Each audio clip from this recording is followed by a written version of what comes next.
नमस्कार, मैं हूं मुश्ताक और आप देख रहे हैं बिंदास बोल। पश्चिम बंगाल के हालात बहुत ही खराब हो चुके हैं। मुर्शिदाबाद जल रहा है। पूरे मुर्शिदाबाद में बीएसएफ तैनात है। राज्य की जो पुलिस है वहां पर उन पर लोगों का भरोसा नहीं रह गया है। बीएसएफ ने पूरी मोर्चाबंदी करके रखी है। वहां से लोग जो हैं, ये भी आरोप है कि वहां से हिंदू जो है पलायन कर रहे हैं, भाग रहे हैं, मालदा की तरफ जा रहे हैं। इस पूरी स्थिति के बारे में हम बात करेंगे बीजेपी के जुझारू लड़ाकू नेता राकेश सिंह से। राकेश जी नमस्कार। नमस्कार। क्या कहेंगे जो मुर्शिदाबाद के जो भी हालात है, जो स्थिति है, उसके बारे में क्या कहेंगे? स्थिति तो पूरा बंगाल नहीं, पूरा विश्व देख रहा है कि ये क्या भयावह स्थिति है।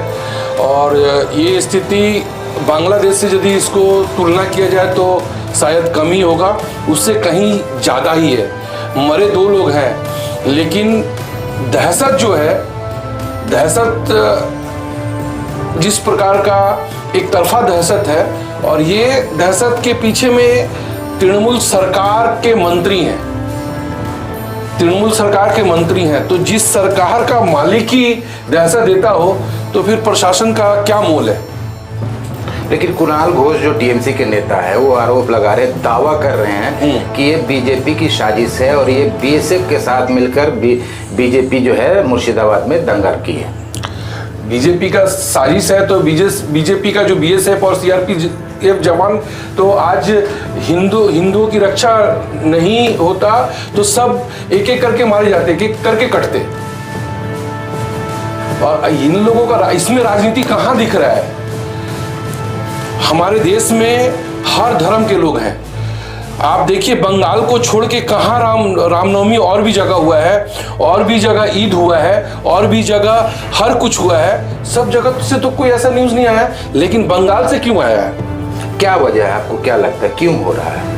आपसे ही सवाल करते हैं। क्यों हो रहा है कि आप मंत्री जो लोग हैं वो उकसा रहे हैं, रेड रोड से वो बोल रही है कि हिंदू होके और हिंदू को गाली दे रही हैं, और हिंदुओं लोगों को ये करे कि ये लोग तलवार लेके निकलेंगे, डराएंगे, मतलब उत्तेजित कर रही हैं। तो उसमें एक घटना है कि हिंटाली से ही हम जा रहे थे 7 पॉइंट से अपने घर की तरफ जा रहे थे, करीब 9:30-10 बज रहा है, और वो रिकॉर्डिंग मेरे मोबाइल में है।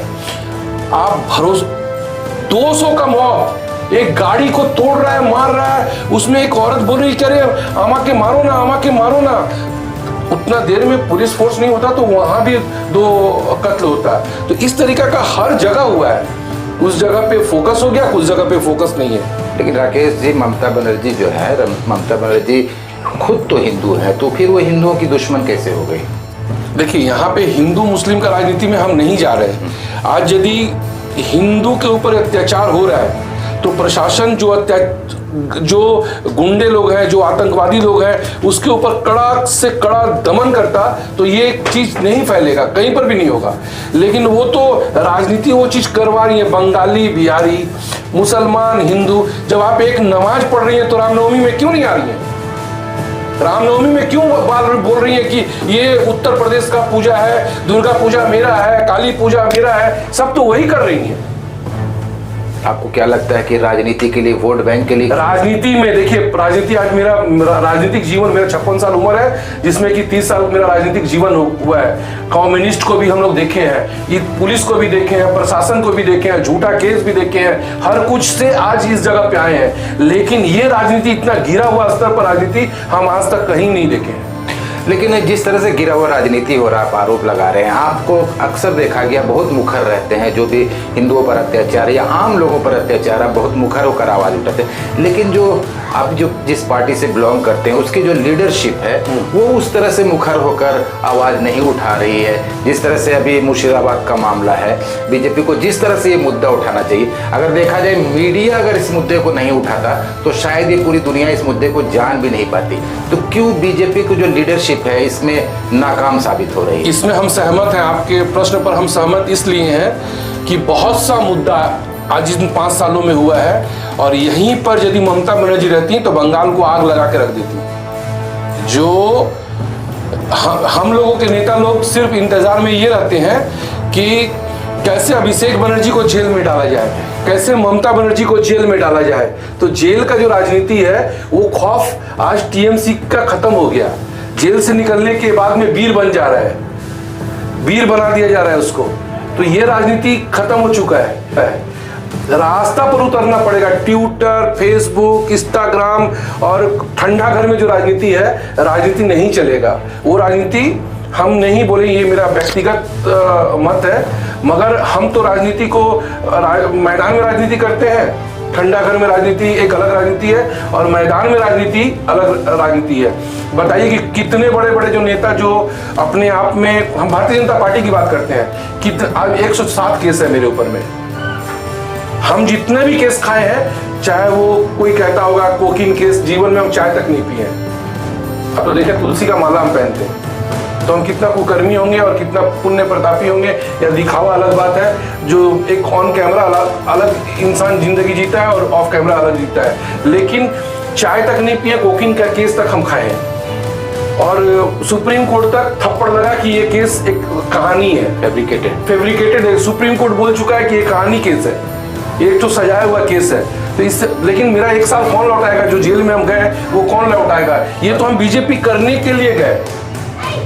106 केस मेरे ऊपर में, 8-10 केस जो मेरा आल औलाद लोग, राजनीति से कोई लेना देना नहीं है, किसी चीज से कोई ये नहीं है, उनका दुनिया व्यापार है। लेकिन मेरे वजह से आज मेरे दोनों बेटा पे, परसों मेरी बेटी पे केस हुआ है। तो ये केस चलता रहता है पैनिक देने के लिए, क्योंकि मैं मुख्यमंत्री का विधानसभा से बिलोंग्स करता हूँ, वहां से नुमाइंदगी करता हूँ और 8 सीट में 5 सीट वार्ड हारी हुई है। वहां पर मेरा एक हॉकर चिड़ियाखाना पे बैठते थे, वहां पर 300, कहाँ बीजेपी, कौन नेता बीजेपी के लोग आए हैं एक तो हॉकर के लिए हटाने के लिए कि भाई क्यों उसको हटा दिया गया, ये सब तो बोले। तो आप सामाजिक मुद्दा पे यदि आप आवाज नहीं उठाइएगा, सामाजिक मुद्दा पे रास्ता पर नहीं आएगा, इससे बड़ा और सामाजिक मुद्दा हो क्या सकता है? राकेश जी, एक अभी हिंदू मुसलमान की तो राजनीति हो रही है। एक चीज अभी हाल में बंगाल में देखा जा रहा है कि बिहार और यूपी के लोगों को टारगेट किया जा रहा है, खास के वो किसी भी धर्म का हो। बिहार एक बांग्ला पक्खो बोलकर एक संगठन है जिसके खिलाफ अपने वीडियो भी वायरल हुआ था। इसको, ये बांग्ला पक्षों को, या जो हिंदी भाषी और बंगाली भाषी के बीच में जो मतभेद और विभेद करने की जो राजनीति चल रही है, इसको अब कितना बड़ा खतरा महसूस? देखिए, बांग्ला पक्षों भी टीएमसी प्रमोटेड एक पोर्टल है, उन लोगों का संगठन नहीं है। संगठन जितने हैं सब 8 बजे शाम को 7 बजे के बाद में मताल लोगों का एक संगठन है। बंगाली कल्चर, बंगाली संस्कृति का दिल से और बंगाल की जनता को हम दिल से सम्मान करते हैं। मेरे जिंदगी में बंगाल में ही जब हम पैदा हुए हैं, बंगाल का संस्कृति को ही दिन रात उठना बैठना सोना जगना बंगाली लोग के साथ है। तो आज बांग्ला पक्षों के लिए पूरे बंगाली को यदि हम कहते हैं कि ये पूरा समाज ही हमारे लिए दुश्मन है, नहीं, हम इसको नहीं मानते हैं। हम बांग्ला पक्षों के विरुद्ध में है जो हमारे पूरे धर्म को गुटखाखोर, मारवाड़ी को चोर, उड़िया को चोर, हरियाणा जितने भी, खाली बंगाली को छोड़ के दिन रात गाली देता है। और ये गाली कौन दिलवा रहा है? ये गाली टीएमसी के पे और टीएमसी द्वारा ही ये सब चीज हो रहा है। तो आज आप देखिएगा, आज नहीं तो कल या 10 या 15 दिन के बाद, इससे आज तक कोई लगा नहीं था।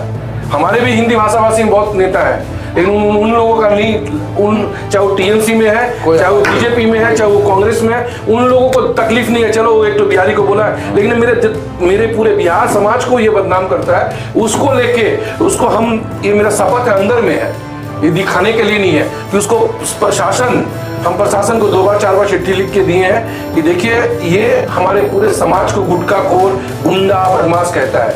हमारे समाज में भी एक गुंडे हो सकते हैं, हमारे समाज में चोर हो सकते हैं, हमारे समाज में एक कुछ भी निकल सकता है, लेकिन ये पूरा समाज चोर तो नहीं है, पूरा समाज तो गुटखाखोर नहीं है। तो इसको आप बंद कराइए, और नहीं बंद कराइएगा तो कानून अपना हाथ में लेंगे। और हम ये आपको वादा दे रहे हैं ये हर बिहारी के लिए, हर यूपी वाले लोगों के लिए, और ये खाली बिहारी को नहीं बोलता है, ये उर्दू का भी विरुद्ध में है। ये उर्दू का भी विरुद्ध में है, माने बंगाली जो बोलेंगे, चाहे वो बंगला मुस्लिम है, वो उनके मेंबर सदस्य है और बंगाल के उनके लिए सब कुछ है, लेकिन उर्दू बोलने वाला, तो ये ममता बनर्जी का ये बहुत बड़ा एक साजिश है, ये जो धीरे धीरे इसे पनपते इसको 4-5 साल हुआ है, लेकिन 1000-2000 का संख्या पे पूरा बंगाल में जम गया। जहां तहां रेल में किसी यात्री को पकड़ देगा बंगाली बोलने के लिए, कोई पुचका वाला ठेला वाला। अरे माँ का दूध पिया है तो हमारे ऐसे लोग हजारों लाखों में है, उसको उसका गाड़ी रोक, उसका घर के पास जा। हमारा तो घर है, वो जानता है मेरा घर का है, और उसका पता पे जहाँ पर रजिस्ट्रेशन है बंगला पक्को 83 चेतला हाट रोड, हम लोग वहां पे गए थे, लेकिन उसका कोई नाम निशान नहीं है। तो ये दीदी का साजिश है एक, और इसका चिंता हम आपके माध्यम से बोलेंगे। हर बिहारी को आश्वस्त करना चाहते हैं कि उसको खोज के निकाल के, यदि प्रशासन नहीं करता है तो ऐसा दवाई देना जरूरी है। राकेश सिंह, आप जिस तरह से मुखर होकर बोलते हैं, हिंदी भाषियों के सपोर्ट में आकर सामने आते हैं, जिसके ऊपर अत्याचार होता है उनके लिए सामने आकर आवाज़ बुलंद करते हैं, पार्टी लाइन से अलग जाकर आप आवाज़ उठाते हैं। दूसरे नेता जो है आपकी पार्टी के हो या लेफ्ट के हो या कांग्रेस के हो, जो हिंदी भाषी हैं खास के, वो लोग क्यों नहीं आते हैं? भारतीय जनता पार्टी में भी बंगला पक्को है, हमारे भारतीय जनता पार्टी में भी बंगला पक्को है। हिंदी भाषा भाषी से नफरत करने वाले लोग हैं, लेकिन हम लोग अनुशासित कार्यकर्ता है, नाम भी लोग जानते हैं, लेकिन सामने नहीं बोलेंगे। हम भी सामने आपका नहीं बोलेंगे, लेकिन दिल दुखता है। यहाँ पर एक हम लोग का भोजपुरी में कहावत है, तो मार खाए धोती वाला, खाना खाए टोपी वाला, खेत का एक गधा मार खाए जोलहा। वो कहावत है। तो हमारे भारतीय जनता पार्टी में भी लोग हैं कि ट्विटर और फेसबुक चलाएंगे, और जब जरूरत पड़ेगा लोगों का तो आप 100 में 80% आप हिंदी भाषा भाषी झंडा उठा के और जय श्री राम और भारतीय जनता पार्टी जिंदाबाद करने वाले नहीं मिलेंगे तो हम कलकत्ता छोड़ देंगे। तो आप किसी बात पर कह रहा हूँ कि अभी जो आरोप लग रहा है, टीएमसी की तरफ से बार बार आरोप लग रहा है कि बीजेपी जो है बाहरी राज्यों से लोगों को लाकर चल रही है, उसको चलाया बहिरागत। तो इस आरोप में कितनी सच्चाई? क्या बंगाल के लोग बीजेपी को पसंद नहीं कर रहे हैं? भाई साहब, ये शब्द कहां से आ सकते हैं? हम एक हिंदुस्तानी हैं। अमित शाह को ये लोग बोलते हैं बहिरागतो, मोदी जी को बोलते हैं बहिरागतो। अलग प्रदेश से आदमी यहाँ पर भारतीय जनता पार्टी का प्रचार करने आता है, उसको कहते हैं ये लोग बहिरागतो। हम लोग बिहार के हैं, उसको लोग कहते हैं बहिरागतो, जबकि हमारा जनरेशन आज़ादी के पहले से है। हमारे ग्रैंडफादर राजपूत रेजिमेंट में सेकेंड वर्ल्ड वॉर लड़ चुके हैं, तो हम लोग उस परिवार से आते हैं। आज भी हमारे दो भाई फौज में है, पायलट है, तो हम लोग उस परिवार से आते हैं। आज आप हमको कैसे बहिरागतो करिए? हम लोग देश सेवा में है, हम लोग फौज में है। राकेश जी, आपका 30 साल का राजनीतिक करियर है। पहले आप कांग्रेस में थे, अभी आप बीजेपी में हैं। 2026 आने वाला है, क्या लगता है कुछ बदलाव होगा? ना मामाटी मानुष की ही हम ईमानदारी से आज जो महसूस कर रहे हैं एक कार्यकर्ता के रूप में और एक मतदाता के रूप में, जो 2021 में चुनाव था और 19-20 में जो वेव एक था, आंधी टाइप का था कि एक रास्ता में चाय वाला भी ये बार बीजेपी आसबे, एक बस वाला कंडक्टर भी जय श्री राम करता था, ट्रक वाला भी जय श्री राम करता था। बंगाल में एक आवो हवा था, वो आज आवो हवा इतना मुद्दा होने के बावजूद भी नहीं है। तो मेरा ये कहना बेईमानी होगा कि 2026 में हम आ जा रहे हैं, तो मुंगेरी लाल का हम सपना देखने वाले हम बात नहीं करते। अभी वक्फ बिल को लेकर पूरे हिंदुस्तान में आंदोलन हो रहा है, मुर्शिदाबाद में मतलब कि लोगों की जान भी जा रही है। क्या लगता है कि बीजेपी पर ये जो आरोप लग रहा है कि अल्पसंख्यक विरोधी है, बार बार मुसलमानों को तंग करने के लिए ऐसे कानून बनाए जा रहे हैं, क्या लगता है कि वक्फ बिल जो है ये बीजेपी और मुसलमानों के बीच की दूरी को और बढ़ाएगी या मुसलमानों को करीब लाएगी? देखिए, भारतीय जनता पार्टी में मुसलमान लोगों को जो नफरत उन लोगों में बीज बो दिया गया है, हमारे विरोधी, चाहे वो आरजेडी हो, चाहे सपा हो, चाहे टीएमसी हो, चाहे कांग्रेस हो, वो अभी जल्दी हम लोग भरोसा उनके अंदर आ जाए। मोदी जी तो हम तो मोदी जी के मंत्र में चलते हैं, सबका साथ, सबका विकास, सबका प्रयास, सबका साथ, उस प्रयास से हम चलते हैं। लेकिन जो बीज बो दिया गया है वो फसल और जो सामने में दिख रहा है, जब तक हम लोग उस तरीके से मुसलमानों के प्रति जाके नहीं समझाएंगे, नहीं करेंगे, तब तक मुस्लिम लोग हम लोगों को दुश्मन ही समझेगा। चाहे वो वक़्फ़ बिल हो, चाहे वो अयोध्या का मुद्दा हो, चाहे वो आपका 3 तलाक का मुद्दा हो, चाहे जो भी हो। अभी सवाल है राजनीति में वोट का, पोलराइजेशन का, कौन किस दृष्टि से देखता है। लेकिन हम ये चीज देखते हैं कि जब भी प्रधानमंत्री 140 करोड़ का जनता का नेतृत्व करते हैं और 140 करोड़ जनता की बात करते हैं। अब ये हमको बंगाल का राजनीति में ये जो वक़्फ़ का जो तांडव चल रहा है और ये एक शकल ले रहा है दंगा का, सांप्रदायिक दंगा का, तो ये इसके पीछे आड़ में कुछ दूसरा चीज चल रहा है और काम हो रहा है दूसरा कुछ। आज बताइए, एक टीचर आत्महत्या किया है आज अभी 2 घंटा पहले। क्या उस बच्चे का नाम है? 2016 का टीचर है और अभी 2 घंटा पहले वो आत्महत्या किया है। 26,000 लोग बेरोजगार बैठ गए। उसका कोई बात नहीं होगा बंगाल में? आपकी गलती से नौकरी गया है। सरकार यदि चाहती कि 3 साल में कम से कम 18 बार सुप्रीम कोर्ट, 12 बार हाई कोर्ट पूछ चुका है कि आप इसमें जो जायज कौन है और जो गलत कौन है और सही कौन है। तो दूध में आप कितना पानी मिलाए हैं, ग्वाला आप हैं, आप ही जानते हैं कि हमको पिलाए हैं और इसमें हम पिए हैं और हमको क्या आप मिला के पिलाए हैं वो आप जानते हैं। तो इसमें आप नहीं बता रहे हैं तो ये तो आपका कसूर है, इसमें तो कसूर आपका देखा जाएगा। ममता बनर्जी तो ये आरोप विकास रंजन भट्टाचार्य और आपकी पार्टी पर थोप रही है तो कि आप ही लोग की वजह से उनकी नौकरी गई। एक नायक पिक्चर है, हाँ। अनिल कपूर का एक नायक पिक्चर है। ममता बनर्जी को हम उसी दृश्य से देखते हैं कि पब्लिकली एक नंबर झूठा नेता, अपने जिंदगी में इतना बड़ा झूठा नेता, इतना बड़ा एक्टिंग करने वाला नेता हम कभी देखा ही नहीं है। भले हम उनसे आज ये बोल के हो सकता है कि ममता बनर्जी को ये बात हम कह रहे हैं तो ये बहुत बड़ा बात हो गया, लेकिन आप कोई भी कहेगा, टीएमसी वाले लोग कहेंगे, अरे भाई आंख से दिखता है, ये तो कोर्ट पूछ रहा है और रिकॉर्ड में है कि कोर्ट पूछ रहा है आपसे। 18 बार सुप्रीम कोर्ट पूछा, 12 बार हाई कोर्ट पूछा है।